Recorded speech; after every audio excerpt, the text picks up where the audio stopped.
आज आपण electromagnetic radiation ही महत्वाची थेरी जी आहे प्लॅंक क्वांटम थेरी ते बघणार. काय बघणार आपण? Plank quantum theory. आता लक्ष द्या, प्लॅंक क्वांटम थेरी मध्ये काय, प्लॅंक क्वांटम थेरी मध्ये काय आहे, कसं असते. आता मॅक्सवेल आणि प्लॅंक ह्या दोन सायंटिस्टनी प्लॅंक क्वांटम थेरी, मॅक्सवेल आणि प्लॅंकने इलेक्ट्रोमॅग्नेटिक रेडिएशन सांगितले कसे काय असतात तर काय असतात तर, परंतु एक दोघांमध्ये डिफरन्स आहे की मॅक्सवेलने सांगितलं होतं की light wave are travel in the wave form. Maxwell काय म्हणे की जे लाईट वेव्ह आहेत किंवा इलेक्ट्रोमॅग्नेटिक रेडिएशन्स आहेत, इलेक्ट्रोमॅग्नेटिक रेडिएशन म्हणजे व्हिजिबल लाईट दॅट आर म्हणजे gives to you by sun. आपल्याला सन पासून मिळणारं जे रेडिएशन असते त्याला आपण इलेक्ट्रोमॅग्नेटिक रेडिएशन म्हणतो. आता electromagnetic radiation in the form of असे वेव्ह असतात, वेव्हच्या फॉर्म मध्ये आपल्याला मिळतात असं कोण म्हणे? मॅक्सवेल. फक्त हाच फरक आहे की मॅक्सवेल म्हणे की in the form of waves आणि प्लॅंक म्हणते की जे वेव्ह इलेक्ट्रोमॅग्नेटिक रेडिएशन्स आहेत हे with the help of packet भेटतात. तुम्हाला काय भेटतात? पॅकेट्स. म्हणजे the light is transmitted, the light is transmitted in the form of small packets, in the form of small packet. आणि हा फक्त डिफरन्स आहे. काय मॅक्सवेल म्हणे की जो लाईट वेव्ह आहे म्हणजे लाईट आहे तो वेव्हच्या फॉर्म मध्ये ट्रॅव्हल होतो, आणि हा जो प्लॅंक आहे तो प्लॅंक काय म्हणते सर्व गोष्टी तुमच्या बरोबर आहेत, परंतु लाईट हा स्मॉल पॅकेटच्या फॉर्म मध्ये हा ट्रॅव्हल. असा कोण म्हणे? असा म्हणे प्लॅंक. मग प्लॅंकने काय म्हटलं की लहान आता कसं असते समजा की पॅकेटच्या फॉर्म मध्ये, आता हा प्रकाश आपल्या जवळ येऊन राहिला, या प्रकाशामुळे मी तुम्हाला दिसून राहिलो, तुम्ही मला पाहून राहिले, एक तर मोबाईल मध्ये पाहून राहिले, एक तर मग रिअल मध्ये पाहून राहिले. आता हा प्रकाश प्लॅंकचं असं म्हणणं आहे की हा प्रकाश पॅकेट बाय पॅकेट आहे, म्हणजे it is a discontinuous source of light. Light rays is a discontinuous source of light. म्हणजे लाईटचे जे रेज आहेत ते डिस्कंटिन्युअस आहे, पण डिस्कंटिन्युअस ते दिसत नाही आपल्याला. ऍक्च्युअली आपल्याला काय दिसतात, असं दिसते काय थोडा वेळ लाईट पडला मग डबल बंद झाला, डबल, ते कसं लाइटिंग असते त्या प्रकारे दिसते का आपल्याला? नाही. कसं दिसते आपल्याला? It is a continuous source. पण ऍक्च्युअली काय आहे, light is a form of packet, light is a form of packet, आणि पॅकेटच्या फॉर्म मध्ये ते डिस्कंटिन्युटी दाखवते, परंतु ती आपल्याला दिसत नाही.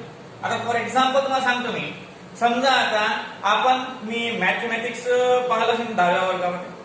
10व्या वर्गामध्ये ज्यावेळेस तुम्ही स्ट्रेट लाईन घेताय, एक स्ट्रेट लाईन ते 2 वेळा जर आपण मूव्ह केली त्यामध्ये अँगल तयार होतो. 3 वेळा मूव्ह केली तर ट्रायगोनल, 4 वेळा केली तर क्वाड्रिलॅटरल, 5 वेळा केली तर पेंटागोनल, 6 वेळा केली तर हेक्सागोनल, 7 वेळा केली तर हेप्टॅगोनल, ऑक्टॅगोनल, नोनॅगोनल, अँटीगोनल. असं जर आपण इन्फानाइट टाइम जर करत गेलो तर आपल्याला काय मिळते? ज्या वेळेस आपण इन्फानाइट डायरेक्शन इन्फानाइट वेळेस चेंज करतो तर आपल्याला काय मिळते? सर्कल. काय भेटते? सर्कल. मग आपण त्या सर्कल मध्ये डायरेक्शन पाहू शकतो काय? नाही. परंतु ऍक्च्युअली त्या प्रत्येक पॉइंट वर काही ना काही थोडासा अँगल असतोच, पण आपल्याला ते काय दिसते? कंटिन्युअस दिसते. मग त्याचप्रमाणे काय आहे, त्याचप्रमाणे ह्या प्लॅंक क्वांटम थेरी मध्ये लाईट हा कंटिन्युअस दिसते, पण ऍक्च्युअली तो कंटिन्युअस नाहीये. कारण light is falling on you with the form of small packets, and that packets is called as quanta. त्याला काय म्हणतात? क्वांटा. त्या स्मॉल पॅकेटला काय म्हणतात? क्वांटा. आता हे सगळ्या गोष्टी पहिले पण नोट्स काय म्हणते प्लॅंक. प्लॅंक म्हणते लाईट रे आर ट्रान्सफर किंवा transmitted in the form of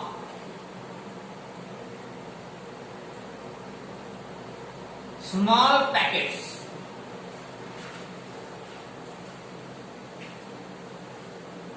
called as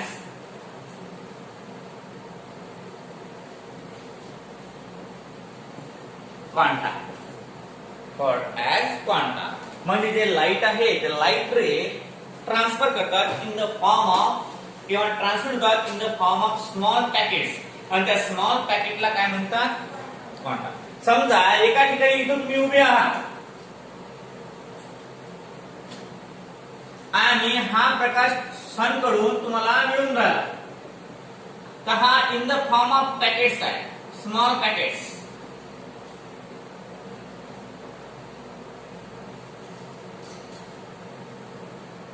in the form of small packets in the form of small packet. Discontinuous source आहे. काय आहे डिस्कंटिन्युअस पण आपल्याला कंटिन्युअस दिसते. व्हाय. अजून एखादं एक्झाम्पल पाहू. समजा आपण 5 रेस सोडले किंवा 5 पॅकेट सोडले सन पासून आपल्याकडे तर 5 पॅकेट आपल्याला दिसतात. 10 पॅकेट सोडले तर थोडेफार कमी दिसतील ऍज कम्पेअर टू 5. जर 15 सोडले तर अजून थोडेफार कमी. जर 20 सोडले तर अजून एक खट्टा जर 200 सोडले तर दिसतील का तुम्हाला थोडंफार लहान लहान लहान लहान पार्टिकल दिसतील ते फक्त पडून राहिले म्हणून. आता हे सनलाइट किती पार्टिकल्स होते एका सेकंदाला तुम्हाला माहिती आहे काय. एक सनलाइट आपल्या शरीरावर 10 to the power 23 particles 10 to the power 23 particles होते एका सेकंदात. म्हणजे sun on you falls within 1 second 10 to the power 23 particles. एका सेकंदाला सनचे जे रेज आहेत ते रेज आपल्या डोक्यावर किती पार्टिकल्स होतात 10 to the power 23 म्हणजे एकावर 23 शून्य एवढे पार्टिकल एका सेकंदाला आपल्या अंगावर पडतात. मग एवढे पार्टिकल जर आपल्या शरीरावर पडत असतील एवढे मोठे पार्टिकल जर आपल्या शरीरावर एका सेकंदात पडत असतील तर आपल्याला काय वाटेल it is a continuous source. पण तो काय असते डिसकंटिन्युअस सोर्स. का बरं with the form of small small packet. How many packet small small 10 to the power 23 particles. म्हणजे जो सूर्यापासून प्रकाश निघते तो एका सेकंदात एवढे पार्टिकल्स आपल्या डोक्यावर सोडते. समजा तुम्ही उभ्या तुमच्यावर मी 3 गोळे घडल्या डिस्काउंट डिस्काउंट डिस्काउंट तुम्हाला दिसतील ते. तुम्ही डिस्काउंट डिस्काउंट डिस्काउंट हा सांगतो मी. तुमच्या वेळेस एखाद्या वेळेस 200 गोळ्या सोडल्या डट डट डट डट डट डट दिसतील का तुम्हाला नाही. हे किती गोळ्या आहेत 10 to the power 23 म्हणजे ह्या गोळ्या दिसतील काय ह्या डोळ्याने दिसतील विदिन अ सेकंड. आणि म्हणून प्लँक क्वांटम थिअरी म्हणते की light is travel in the form of particles small small particles small small packets and that packets is called as quanta. आणि त्या पॅकेटला काय म्हणतात क्वांटा म्हणतात. काय म्हणतात क्वांटा. आणि एका सेकंदाला सूर्यापासून मिळणारा प्रकाश जो असते तो किती असते 10 to the power 23. आता कोणताही पार्टिकल समजा कशावर आढळून राहिला तर तो काय करत असते समोरच्या पार्टिकलवर आपली एनर्जी देत असते. समजा एखादा पार्टिकल आहे समजा एखादा दांडकूळ घेतलं मॅन हाणलं तर दांडकूळची जी एनर्जी आहे ते तुमच्या पाठीवर लागेल की नाही. जेवढ्या एनर्जीनं मी ते दांडकूळ मारणार तुमच्या पाठीवर तेवढ्या पाठीवर ते बसणार. म्हणजे ते जे आहे इट इज अ कॉन्ट्रीब्युशन आहे ते का बरं energy is transmitted from that दांडकूळ टू द युअर पार्ट. म्हणजे कसं ज्या वेळेस त्या उठचं किंवा लाकडाचं एनर्जी ट्रान्समिट होते मग कशा प्रकारचे काय होते की that quanta are transmitted the energy from sun to your body. म्हणजे आपल्या बॉडीवर ते पडतात. याच्यामुळे काय होते की या प्लँक क्वांटम थिअरीनं 2 चांगल्या पद्धतीनं एक्सप्लेन केलेले लॉ आहेत. Number first photo electric effect आणि नंबर सेकंड आहे ब्लॅक बॉडी रेडिएशन की जे मॅक्सवेल थिअरीनं एक्सप्लेन केलेलं नाही आहे. मॅक्सवेल थिअरीनं एक्सप्लेन केलेलं नाही आहे कोणता ब्लॅक बॉडी रेडिएशन आणि फोटो इलेक्ट्रिक इफेक्ट. आणि ते कंडिशन म्हणजे प्लँकनं आपल्या भोवती मांडलेली आहे. मग जेवढी एनर्जी एक क्वांटा ट्रान्समिट करते सन पासून तर आपल्याकडे त्या ट्रान्समिट एनर्जीला म्हणतात फोटॉन. त्याला काय म्हणतात फोटॉन. म्हणजे क्वांटालाच ऍक्च्युअली क्वांटालाच काय म्हणतात photon. The energy particle quanta is also called as a photon. आता what is mean by photon. फोटॉनची डिस्कवरी कशी काढली, कोण काढलं, काय काढलं, तुम्हाला काही घेणं नाही. फोटॉन बद्दल फक्त 3च कॅरेक्टरिस्टिक्स लक्षात ठेवायचे.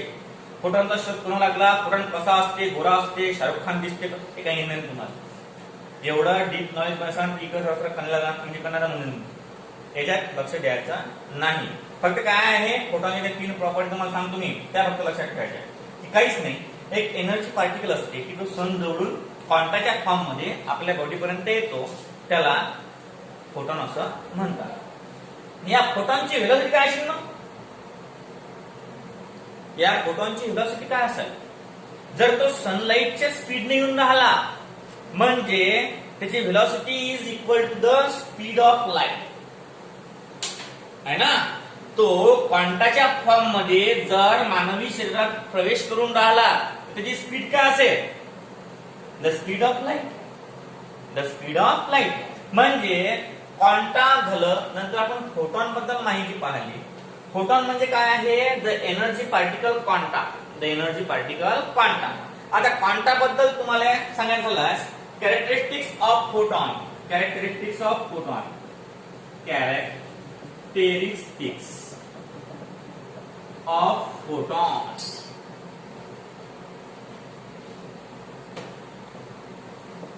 Characteristics of photon. आता what is mean by photon समजलं पाहिजे. The energy particle. The energy particle which are radiated from the source. आपला सोर्स कोणता आहे, आपला सोर्स सन आहे.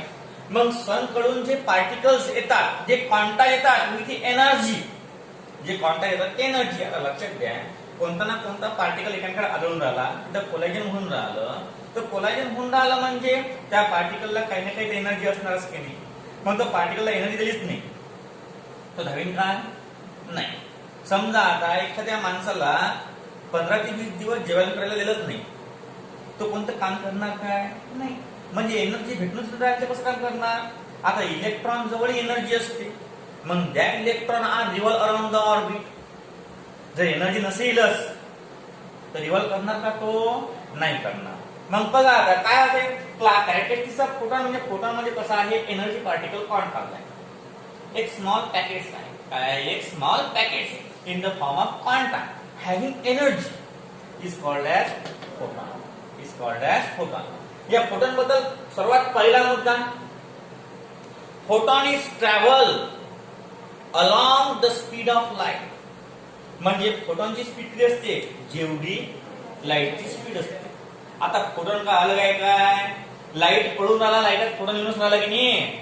मग लाईट ज्या वेळेस पडते वरून खाली, त्यावेळेस लाईटाच्या स्पीडनं हा फोटॉन येतो. म्हणजे मग काय पहिला मुद्दा फोटॉनचा, the speed of photon is equal to the speed of light. म्हणजे किती असेल लाईटची स्पीड, मग 3 into 10⁸ मीटर पर सेकंड. मीटर पर सेकंड म्हणजे एवढ्या स्पीडने तो फोटॉन आपल्या शरीरावर आढळतो.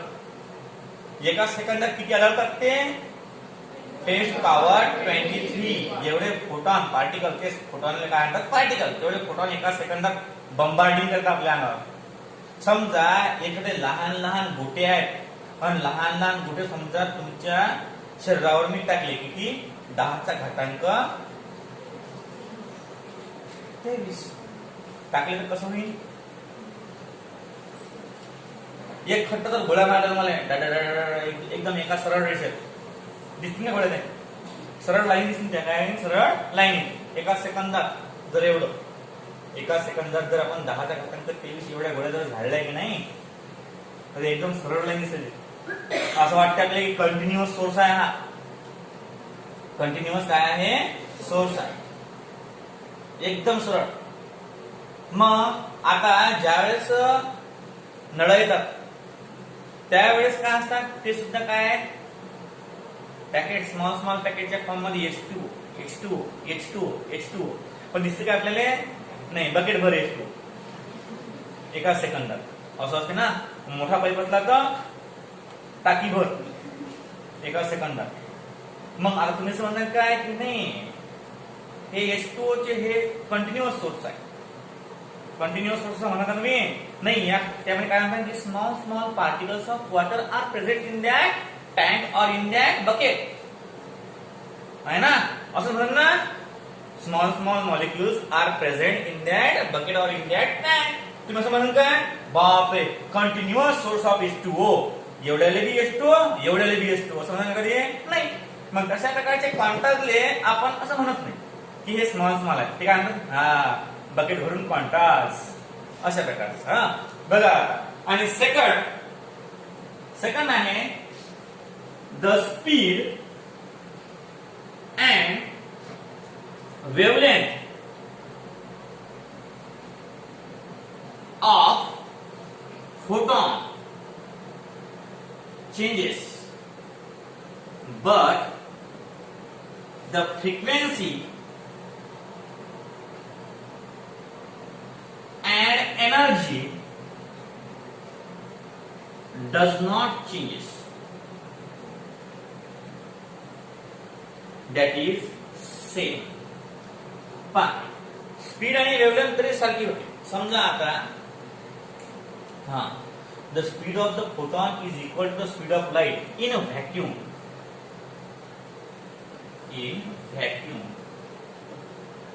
मीडियम बदलला तर स्पीड बदलते आणि वेवलेंथ सुद्धा बदलते व्हॅक्यूम मध्ये याची स्पीड काय असते लाईटची स्पीड हे फोटॉनच्या स्पीड एवढी असते नंतर बघा the speed and wavelength of फोटॉनची स्पीड आणि वेवलेंथ चेंज होते मीडियम बदललं स्पीड चेंज झाली तुम्ही घरी जाऊन एक प्रयोग करता एक काडी घेता एक काडी त्या ग्लास मध्ये ठेवता खाताच्या तुम्हाला वरते आणि ते खालीचे जाते काडी त्यामध्ये काही ना काही अँगल दिसते ना प्रयोग केलाच नाही 8-9-10 मध्ये तुम्ही आणि ह्या मॅक्सवेल आणि प्लॅंकनं तेच काम केलेलं आहे डिफ्रॅक्शन इंटरफेरन्स ते शोधून काढलेलं आहे दुसरं काहीच नाही केलं हा बघा मग अशा प्रकारचं आहे the speed and wavelength of photon changes but the frequency and energy does not changes that is same आता आपण फ्रिक्वेन्सीचा फॉर्म्युला काढला होता कोणता होता mu = c/λ आता फ्रिक्वेन्सी चेंज होत नाही लॅम्बडा आणि स्पीड चेंज होते मग चेंज केलं जाते हा पहा हे डिक्रीज झाली की हे इन्क्रीज होते हे इन्क्रीज झाले की हे काय होते डिक्रीज म्हणजे कसं हे एकामेकाला बॅलन्स करतात हे केमिकल काय करतात बॅलन्स करतात आणि हे बॅलन्स झाल्यावर हे कसे काय होणार मग समजा आता इथं आहे mu = 10/2 किती उत्तर आहे 5 मग mu = 15/10 50/10 उत्तर काय येते 5 म्हणजे हे एकामेकाला काय करतात बॅलन्स करतात आणि त्यामुळे फ्रिक्वेन्सी आणि एनर्जी डज नॉट चेंज त्यामुळे फ्रिक्वेन्सी आणि एनर्जी चेंज होत नाही काय चेंज होते फक्त स्पीड अँड वेवलेंथ आता स्पीड अँड वेवलेंथ चेंज फक्त फ्रिक्वेन्सी आणि फ्रिक्वेन्सी आणि एनर्जी चेंज होत नाही अशा प्रकारचं आणि तिसरा मुद्दा आहे की हा जो फोटॉन आहे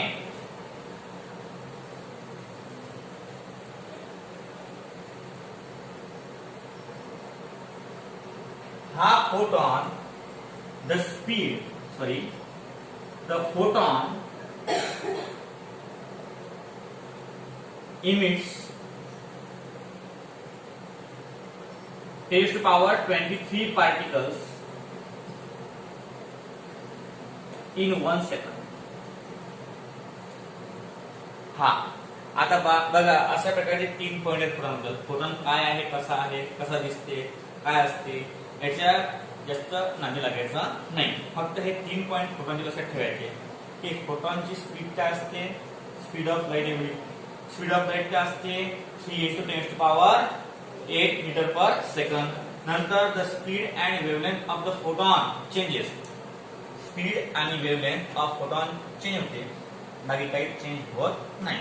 आणि नंतर तिसरा, the photon emits 10⁻³ 23 particles in 1 second. हे आपण पाहिलं.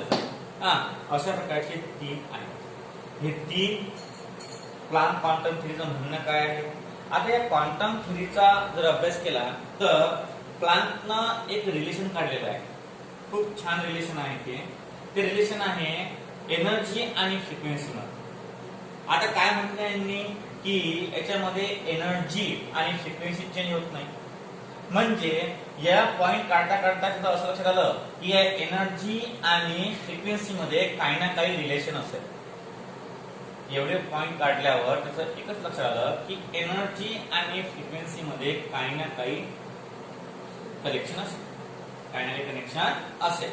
आता बघा काय सांगतो प्लॅंक क्वांटम थेअरी मध्ये काय आहे.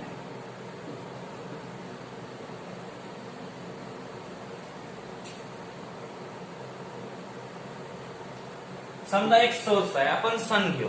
काय घेऊ आपण? सन. समजा एक सोर्स आहे सन आणि हा एक पार्टिकल आहे. या पार्टिकलवर मॅक्सवेलच्या म्हणण्याप्रमाणे हा सोर्स काय करून राहिला? एनर्जी प्रोव्हाइड करून राहिला किंवा क्वांटा सोडून राहिला किंवा फोटॉनची इमिटिंग करून राहिला. या हा जो सन आहे हा सन क्वांटाची किंवा कशाची क्वांटा किंवा फोटॉनची इमिटिंग करून राहिला. कशावर? त्या बॉडीवर, एखाद्या बॉडीवर. तर याला काही ना काही या वेव्हला वेव्हलेंथ असेल लॅम्बडा, याला काही ना काही फ्रिक्वेन्सी असेल म्यू, आणि याला या ज्या फोटॉन आहे हा फोटॉन काही ना काही एनर्जीनं तिथं पडत असेल. जर एनर्जी नसेल तर हा इथून निघणार का? नाही. निघणार का? नाही. मग आता लक्ष द्या, या फोटॉनचं ज्यावेळेस विचार करतो आपण तर चौथा मुद्दा असा आहे याचा फोटॉनचा की चौथा मुद्दा सांगते की the rest photon have zero velocity किंवा झिरो मास. म्हणजे रेस्ट प्रोटॉनचा मास किती असते? झिरो असते. किंवा स्पीड किती असते? झिरो असते. Zero speed. रेस्ट प्रोटॉनची स्पीड किती असते? झिरो असते. हे एक्सप्लेन केलं तिसऱ्या सायंटिस्टनं. त्याचा उपयोग केला प्लॅंकने. काय म्हणते तिसरा सायंटिस्ट कोणता? आपल्या सर्वांचे आवडते कोण आहे? Albert Einstein. काय म्हणते? इट इज स्टेट दॅट, याला म्हणतात रिलेटिव्हिटी, म्हणजे रिलेटिव्ह मास. रिलेटिव्ह मास एक्सप्लेन केलं कोण? Albert Einstein. अल्बर्ट आइन्स्टाईन काय म्हणतात की ज्यावेळेस आपण एखाद्याची स्पीड काढतो म्हणजे स्पीड ऑफ पार्टिकल हे इक्वल टू ते असते rest mass of that particle upon under root of 1 minus c² upon v². हे आहे रिलेटिव्ह मास, म्हणजे ऍटॉमिक मासची कन्सेप्ट ऑफ रिलेटिव्हिटी. रिलेटिव्हिटी काय आहे? Relativity. Theory of relativity. Theory of relativity. Einstein theory of relativity काय सांगते? कारण ज्या वेळेस समजा पार्टिकलची व्हेलॉसिटी झिरो असेल म्हणजे हे झिरो आहे. आता हे झिरो असेल त्यावेळेस काय असणार? c/0 काय येणार? हे पुन्हा पुन्हा झिरो काय असणार आहे? नाही सॉरी चुकलं वाटतं ते आपलं v² अपॉन c². हा आता बरोबर आहे. ते इन्फानाइट होऊन जाईल. जर खाली झिरो घेतला आपण तर काय होऊन जाईल? इन्फानाइट होऊन जाईल ना ते. मग अजून वरते जर ते झिरो असला तर झिरो अपॉन नीट आणि झिरो. हा म्हणजे काय होते ज्या वेळेस एखाद्या पार्टिकलची स्पीड झिरो असेल त्यावेळेस कसं येईल की स्पीड समजा s equal to m0. m0 म्हणजे पार्टिकलचा मास ऍट रेस्ट. पार्टिकलचा मास ऍट रेस्ट म्हणजे आपण अंडर रूट मध्ये 1 मायनस 0² अपॉन c². मग आता हा तर झिरोच आहे की नाही. मग 0 अपॉन c² म्हणजे 0. मग that is s equal to m0 upon root of 1. म्हणजे S equal to m naught. म्हणजे हे जे रिलेटिव्ह मास आहे ते स्पीडच्या संदर्भात ते होईल 0. म्हणजे द रेस्ट प्रोटॉन म्हणजे त्याचा मास 0 आहे, त्याचा मास 0 आहे. असा रेस्ट प्रोटॉनची स्पीड काय असते? 0 असते. काय असते? स्पीड काय असते? 0. रेस्ट प्रोटॉनची स्पीड काय असते? 0 असते. असं आहे हे आइन्स्टाईनचं कन्सेप्ट ऑफ रिलेटिव्हिटी किंवा थेरी ऑफ रिलेटिव्हिटी. मग अशा प्रकारचं रेस्ट प्रोटॉन, तसं तर कोणताच प्रोटॉन रेस्ट मध्ये नसतेच. तुम्ही ऑब्झर्व केलं असेल तर प्रोटॉन जर रेस्ट मध्ये असता तर काय आलं असतं? जो सन प्रकाश म्हणजे सूर्यप्रकाश आहे तो आपल्यापर्यंत यायला काय लागलं असतं? Dot dot. नाही, मग आता आपण 3 किलोमीटर आलो, अरे हा प्रोटॉन रेस्ट मध्ये आहे, थांबा जरावर, डबल. म्हणजे कसं आलं असतं? समजा आता प्रकाश पडला तर असा अजून अंधार, अजून थोड्या वेळा अजून अंधार, अजून थोडा.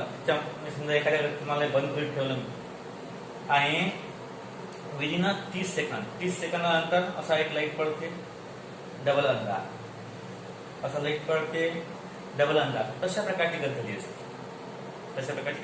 झाली असते. मग म्हणून कोणताच प्रोटॉन रेस्ट मध्ये नसतो. कदाचित आइन्स्टाईन पुढचा विचार करत होते, कदाचित जर प्रोटॉन रेस्ट मध्ये असला तर त्याची स्पीड काय असते? 0 असते. तो स्पीड दाखवत नाही, रेस्ट मध्येच आहे. तर तुम्हाला म्हणतो तुम्ही बसला असता, तुम्ही असं काय बसला, तुम्हाला तर तुमची स्पीड काय आहे? 0. म्हणजे हा रेस्ट मध्ये असेल तर 0 स्पीड असणार नाही त्याची. पण हे आपल्या बाबतीत आहे. हे कशामध्ये सांगितलं यांनी?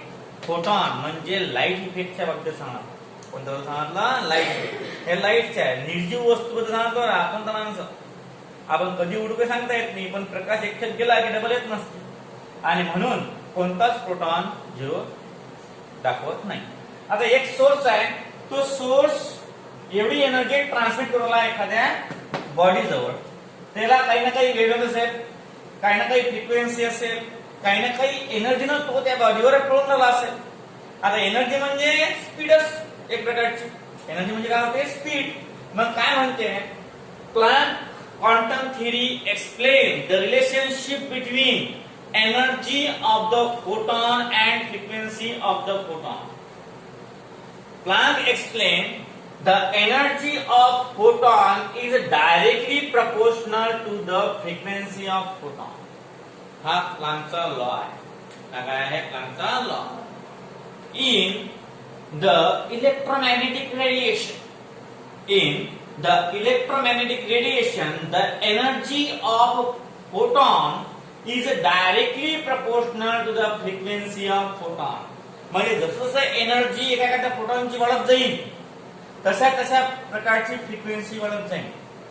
Number of waves form in 1 second. मग जसं 1 सेकंड मध्ये जास्त वेव्ह फॉर्म होतील तशी एनर्जी काय होईल? जास्त.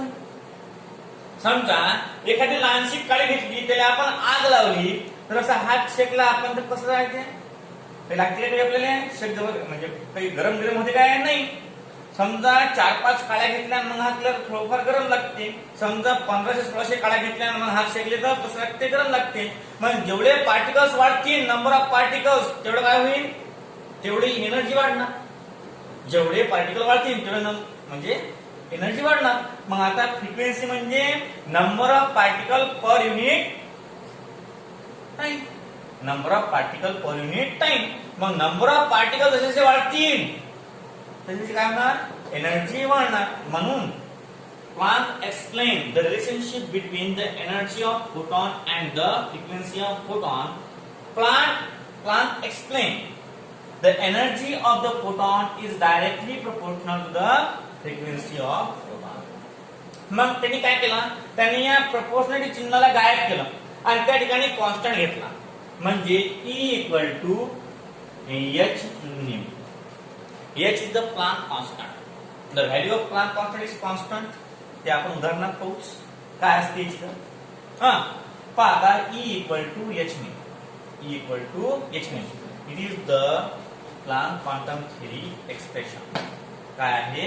energy of the photon is directly proportional to the frequency of the photon.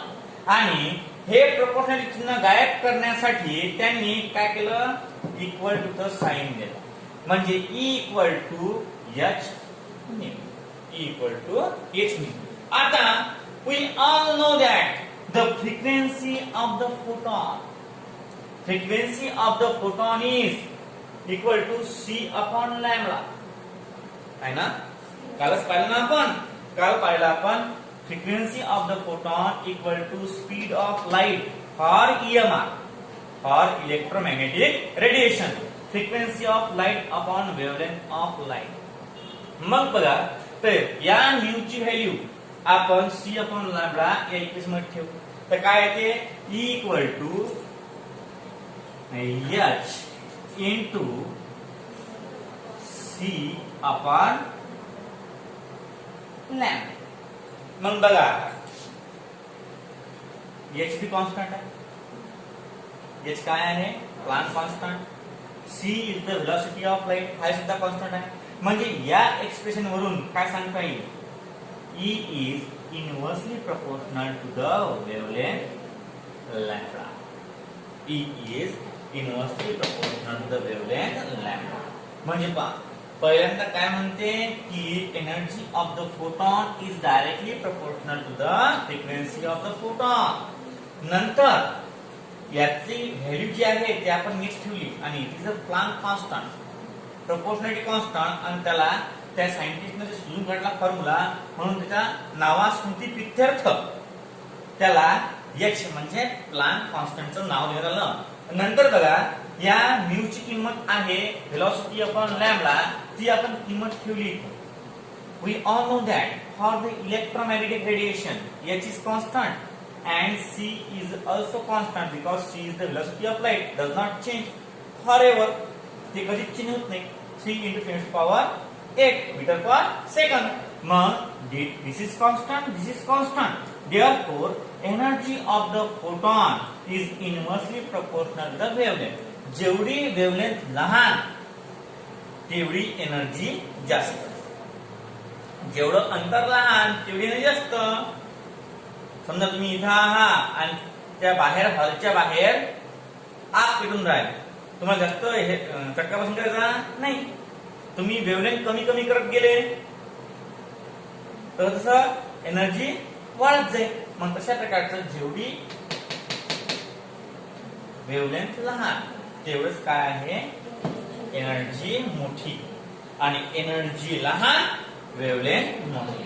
म्हणजे two are inversely proportional to the each other असं सांगितलं मला प्लॅंक. हे झालं Planck theory, Planck quantum theory. आणि क्वांटम थेरी काय म्हटलं, कारण this theory responsible for quantas, for photons, and therefore that theory name as Planck's quantum theory. त्याला म्हणतात Planck quantum theory. Number first आपण काय पाहिलं, आपण पाहिलं की प्लॅंकनं सांगितलं की काय सांगितलं की energy is transmitted in the form of small small packets and that packets is called as, म्हणजे दॅट पॅकेट म्हटल्यापेक्षा each packet is called as quantum. Each packet is called as quantum. नंतर द एनर्जी विथ प्रोटॉन म्हणजे energy with quantas, energy full quantas ज्याच्यामध्ये energy present आहे असे Qantas, त्याला काय म्हटलं, फोटॉन. नंतर आपण काय पाहिलं, फोटॉनचे कॅरेक्टरिस्टिक्स पाहिले. फोटॉनचे कॅरेक्टरिस्टिक्स कोणते पाहिले, नंबर फर्स्ट, फोटॉन लाईटच्या स्पीडनं ट्रॅव्हल करतो. एका सेकंदात सूर्यापासून किती फोटॉन येतात, 10 to the power 23 फोटॉन्स. नंतर थर्ड, फोटॉनची व्हेलॉसिटी किंवा स्पीड आणि वेव्हलेंथ चेंज होते, परंतु एनर्जी आणि फ्रिक्वेन्सी चेंज होत नाही. नंतर चौथा पॉइंट पाहिला आपण की रेस्ट प्रोटॉनचं जे मास आहे किंवा स्पीड आहे ते काय असते, झिरो असते. काय असते, झिरो. आणि नंतर आलो आपण महत्वाच्या टॉपिक वर, that is the plank quantum theory basis. कोणता आहे, energy of the photon is directly proportional to the frequency of the photon. But in the Maxwell theory, we all know that frequency of the photon is equal to speed upon wavelength. का बरं? ते आपण पाहिलं काल कसं express करतात. मग आपण ती किंमत इथे टाकली. In that equation, h is constant, c is constant, and lambda is variable. Lambda change na, and therefore energy of the photon is inversely proportional to the wavelength of the photon. एवढी theory आहे. याला म्हणतात plank quantum theory. अशा प्रकारे plank quantum theory आपलं